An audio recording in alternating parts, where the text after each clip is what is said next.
Hello, my name is Alex Sweat, and today I'm going to be giving a presentation on Water Rights 101, particularly pertaining to the Scott and Shasta watersheds. And just to give a bit of a disclaimer, this is the Water Rights 101 version, and Water Rights has a ton of nuances, some of which we will certainly not capture on this presentation. So if you have any questions about a particular water rights issue or instance, please feel free to ask questions. And to do that, To participate, you'll just type questions into the Zoom chat, or you can email questions to the Scott Shasta Drought email, which is scottshastadrought@waterboards.ca.gov. So before getting into water rights in depth and water rights in the Scott and Shasta, I want to briefly talk about what the State Water Board is and the State Water Board's mission, then also talk about the State Water Board's role in setting flows. So the State Water Board's mission is to preserve, enhance, and restore the quality of California's water resources and drinking water for the protection of the environment, public health, and all beneficial uses, and to ensure proper water resource allocation and efficient use for the benefit of present and future generations. And then continuing the mission statement, to this end, the State Water Board develops statewide permits, policy, and regulations to protect water quality, regulates drinking water, administers California water rights system, and supports regional water quality control board efforts. now transitioning to the more Water Rights 101 portion of the presentation, a water right is a right to divert water and apply it to beneficial use, several of which are listed on the presentation. They are also property rights and are usufructuary rights, which means that when you own a water right, you don't own the water molecules, you own a right to use the water. We'll also talk about more about this later, but it's important to note that inherent in the water rights are limitations that the diversions can't harm the public trust or the water cannot be diverted or used in an unreasonable way. So in California, there are several different types of surface water and groundwater rights, and we'll primarily be talking about riparian, pre-1914 appropriative, and post-19 appropriative surface water rights. And then in terms of groundwater, we'll primarily be talking about overlying and appropriative groundwater rights. So these are the types of water rights that most commonly show up in the Scott and Shasta watersheds. And you may be wondering why adjudicated water rights are not listed.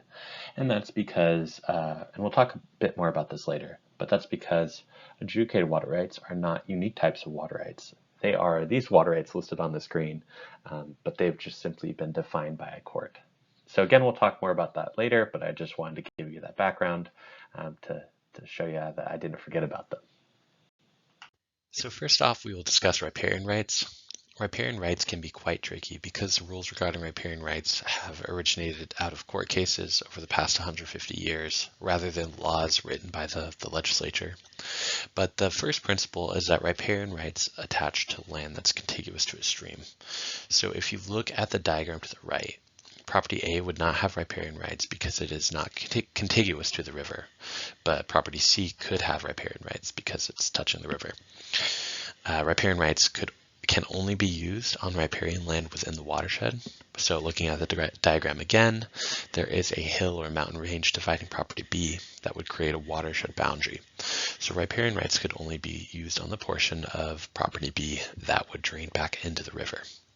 The riparian right also only extends to natural flow and not foreign water. So let's just say that there's a pump that pumps water from the Sacramento River into the Shasta River. A riparian diverter on the Shasta would only be able to pump water that originated in the Shasta watershed, not water that was pumped in from the Sacramento River. Lastly, water cannot be stored under a riparian claim of right. It's tricky because in some cases, water can be impounded or regulated. So you could have a hydropower diversion that temporarily impounds water and releases it at a continuous rate, but water cannot be seasonally stored to gain some sort of water supply benefit under a riparian claim of right. In terms of exercising riparian rights are generally senior to appropriative rights, and riparian rights to the same stream are correlative. That means that in times of shortages, appropriative rights are generally curtailed first, and then if curtailment of riparian rights is necessary, each riparian right would be curtailed by the same percentage. So each riparian right may have to reduce their diversions by 30%. Riparian rights are also not subject to forfeiture for non-use.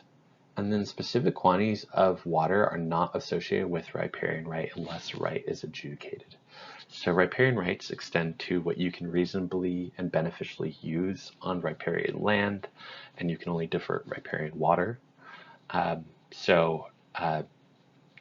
Normally riparian rights are kind of colloquially tied to how much the riparian pumper uses, but there isn't necessarily a specific quantity, written down that is associated with them. So appropriative rights differ from riparian rights in that they are acquired through diversion and beneficial use, rather than proximity of the land to a river or stream. And they must be developed with due diligence. So the classic example is during the gold rush, a miner would go up to the river and they would post a notice and say that they were going to divert this amount of water from this point, and then to develop the water right, the diverter would actually have to build that project. You can't develop an appropriative water right if you haven't actually used the water. And one distinction is that the use is not limited to riparian land, so you can export the water. Seasonal storage is also permissible. And then the rights are first in time, first in right. So the older rights are more senior than the newer rights. Appropriative rights can also be subject to forfeiture for non-use. And so on the left is a picture of one of the aqueducts going to Los Angeles, I believe from the State Water Project, and that's a classic example of an appropriative water right, pumping water out of the Delta all the way down to Southern California. With appropriative rights, there is a distinction between pre-1914 appropriative rights and post-1914 appropriative rights. The State Water Board issues and administers post-1914 appropriative water rights, which include permits, licenses, registrations, and certificates. For pre-1914 appropriative rights, they require evidence of use prior to 1914 and can be confirmed by courts. Next, switching over to groundwater rights. First, we're going to talk about overlaying groundwater rights, which is basically a riparian right, but for groundwater. And those attached to land overlaying a groundwater basin. The water must be used within the groundwater basin, and it only extends to native water. So water pumped into the groundwater basin, you could not develop an overlaying groundwater right for. They're generally senior to appropriative rights, and overlaying rights to the same groundwater basin are correlative and not subject to forfeiture for non-use. Appropriative groundwater rights are acquired through diversion and beneficial use rather than land ownership, and they're not limited to overlaying land that can be exported. So example, looking at the image to our right, those are three different groundwater basins, and if you were to pump water from the Petaluma Valley to the Santa Rosa Plain, that would be an appropriative groundwater right, and that right, it can extend to non-native water if that water is abandoned. So if that groundwater from the Petaluma Valley was irrigating Santa Rosa Plain, that basin, and that water was recharging wells in the area, pumping that recharged water would be an appropriative groundwater right. These rights are first in time and first in right and can be subject to forfeiture for non-use. We talked about this briefly before, but adjudicated rights or decreed rights are not a new or different type of right. It is an existing right which has been defined by a court. As you're probably very well aware, the California water rights system has a lot of room for dispute and ambiguity, and those disputes can snowball into much larger watershed scale disputes, much more significant of an issue than just two neighbors arguing. And so within the law, there's a process for both the State Water Board and the courts to conduct water adjudications, to design a comprehensive system of how water should be distributed in the watershed based on existing law. And these can be initiated either through the court or a petition to the State Water Board. The State Water Board would use their staff and technical expertise to develop preliminary findings, and the court would rule on those findings given their oversight of property rights. So the process the State Water Board would go through is they usually study the hydrology, the water rights claims, the land use, and really anything else that's relevant to how water is being allocated to prepare preliminary findings. Those findings, or the rationale for how water is allocated, can be challenged by the parties. And the culmination of the adjudication is the issuance of a decree by the court that sets forth all the water rights which are evaluated and found valid, and then sets them in priority order. So water right decrees can vary depending on the decree and the time that it was written, but the typical contents of the decrees are the water right adjudged to each party, the priority and the amount of the water right, the season of use, purpose of use, point of diversion, and place of use of the water right. The decrees can also have general rules or special considerations that are specific to the watershed. And then water right claims that were found invalid are not listed in the decree. Lastly, with the decrees, there are usually also maps included that are associated with or incorporated within the decrees. Those are super helpful to understanding where the points of diversion, places of use of the water are, and also that information relative to where the streams are. There have been 4 water right adjudications in the Scott and Shasta watersheds. In the Shasta River watershed, there's only the Shasta River Decree, which was finalized in 1932, and that included all appropriative surface water rights up to the date of 1932, and did not include riparian rights to surface water. So that's a major distinction and highly unique for the state of California. Most adjudications usually include all surface water rights. Within the Scott watershed, there have been 3 decrees: the Shackelford Creek and French Creek Decree. Those occurred first in 1950 and 1958, respectively, and they included all surface water rights within those watersheds.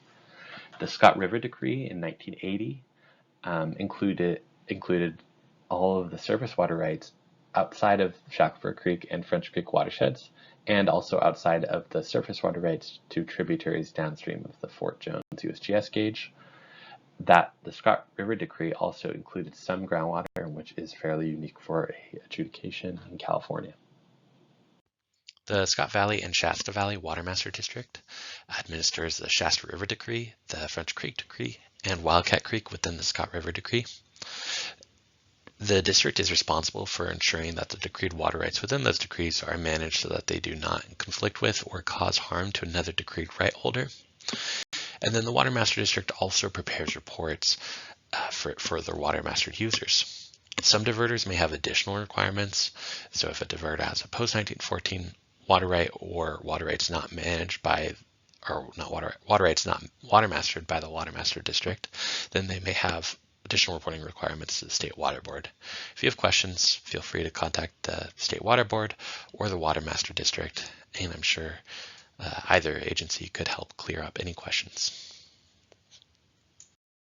In terms of the State Water Board's role in administering water rights, the State Water Board administers all post-1914 appropriative water rights.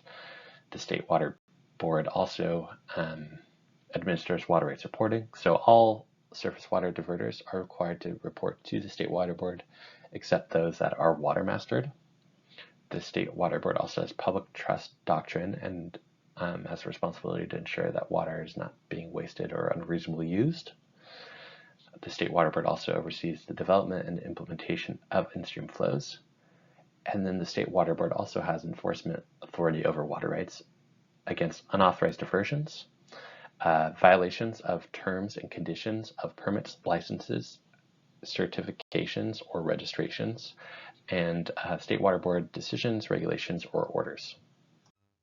To expand a bit more on the reporting of diversion and use of water to the State Water Board, all diverters of surface water must report to the State Water Board, and these reports are submitted online.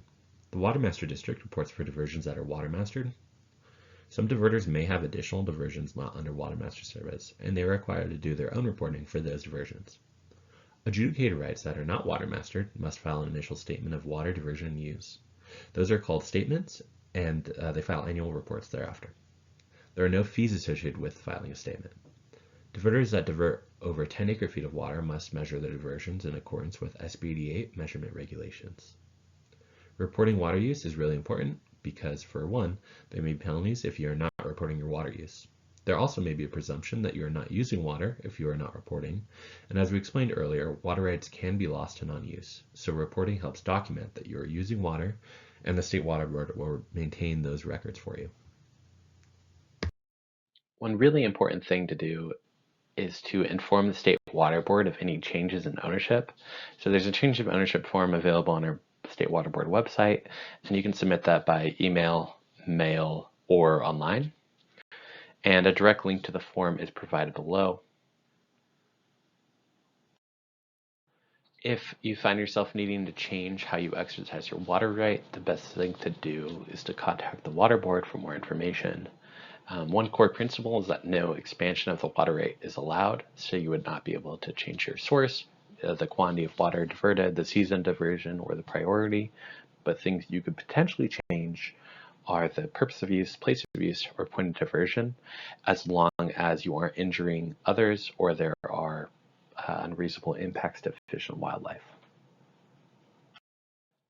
One example of a change of water rights is an in-stream flow dedication pursuant to Water Code 1707. So a water right holder may submit a petition to change their place of use, purpose of use, or point of diversion to enhance wetlands habitat, fish and wildlife resources, or recreation. And this can be either a short-term or long-term change. The changes cannot injure other legal users of water, but one benefit is that as opposed to just simply not diverting, is that the water right is used in stream, so it can be protected, and it is also not subject to forfeiture by non-use. So shifting towards the State Water Board's authorities more broadly, and then also talking about inherent limitations on the water rights. First, we'll talk about the public trust doctrine. So the public trust doctrine protects the public trust uses of navigable water bodies. So those include navigation, commerce, fishing, recreation, and the preservation of fish and wildlife habitat. So within water rights, there's an inherent limit on harming those in-stream uses that are protected by the public trust doctrine. It calls for the balancing of beneficial uses, and the public trust doctrine also applies to diversions from non-navigable tributaries and interconnected groundwater. This is my last slide, and this slide is on waste unreasonable use, which is a core condition and principle of California water rights and is in the California Constitution, which prohibits the waste, unreasonable use, unreasonable method of use, or unreasonable method of diversion of water. And so this applies to all water use or misuse, meaning it applies to surface water, groundwater. It also applies to all of the different water types.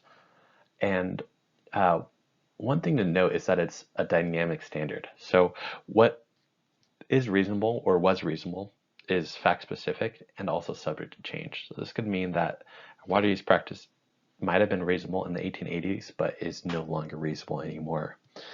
And lastly, California Water Code gives the State Water Board the authority to enforce against the reasonable use or misuse of water. So that concludes my presentation, and we're happy to take any questions that you may have.